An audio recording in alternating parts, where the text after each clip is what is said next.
শুধুমাত্র স্ত্রীর সঙ্গে মিথ্যা কথা বলা জায়েজ আছে এক হাদিসে নবী আলাইহিস সালাম বলেছেন। আর সেটাও কোন মিথ্যা? সব মিথ্যা বলা স্ত্রীর সঙ্গে জায়েজ নাই। আমরা অনেকেই এই হাদিসকে ভুল বুঝি এবং বলি যে স্ত্রীর সঙ্গে মিথ্যা কথা বলা জায়েজ আছে, অতএব 500 টাকা দিয়ে মাছ এনে বলবো 300 টাকা, স্ত্রী খুশি হয়ে যাবে। 1000 টাকার শাড়ি কিনে বলবো 2000 টাকা, স্ত্রী খুশি হয়ে যাবে।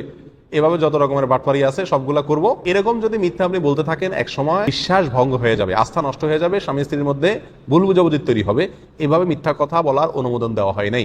নবী আলাইহিস সালাম হাদিসে যে স্ত্রীর সঙ্গে মিথ্যা কথা বলার অনুমোদন দেওয়া হয়েছে, সেখানে মিথ্যা বলতে উদ্দেশ্য হলো স্ত্রীর গুণাগুণ বর্ণনা করার সময় বাড়ায়া বলা, এমন কথা বলা যেটা আসলে বাস্তবসম্মত না। এটা রূপকার্থে এবং স্ত্রীকে খুশি করার জন্য জায়েজ আছে।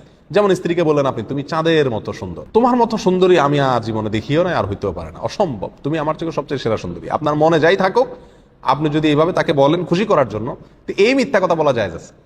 ফুসলানো ফাসলানো অর্থাৎ সম্পর্ক ভালো তো সৃষ্টি করার জন্য, আস্থা তৈরি করার জন্য, আন্তরিকতা সৃষ্টি করার জন্য, আপন করে নেওয়ার জন্য, যেটাকে আমরা সরল বাংলায় পাম্পট্টি বলি, এই টাইপের পাম্পট্টি টাইপের কথা বলতে গিয়ে যদি অবাস্তব কথাবার্তা বলেন স্ত্রীর সঙ্গে, তাহলে এটা জায়েজ আছে।